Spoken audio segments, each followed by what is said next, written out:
Hello again, this is Doug, the 2 Minute Gardener. Well, I was going to do a video on hummingbirds, but then my son came home with a scrape on his car from hitting a parked car. So today's video is how to remove a paint scrape from a car door with WD-40. Yeah, it's actually really easy.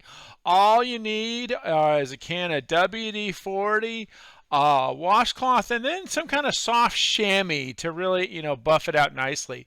So it's really simple. You take the washcloth and you wipe all the dirt and everything off of the area where the scrape is, and you let that dry. And then once that has dried, then you spray a little WD-40 on it, on all the parts that have scrapes and scratches and all that kind of stuff on it.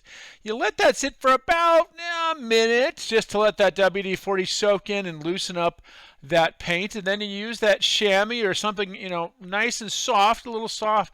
If you have a washcloth that's really soft, but it needs to be some kind of soft rag, and it will slowly take all that paint off. And it's really that easy.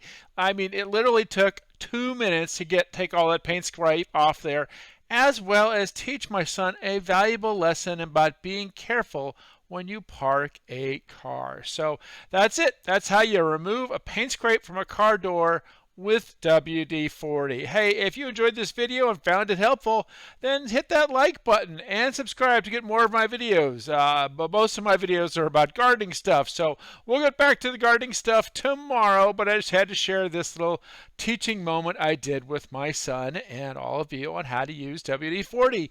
But that's all the time we have for today. This is Doug, the 2 Minute Gardener, saying thanks for watching.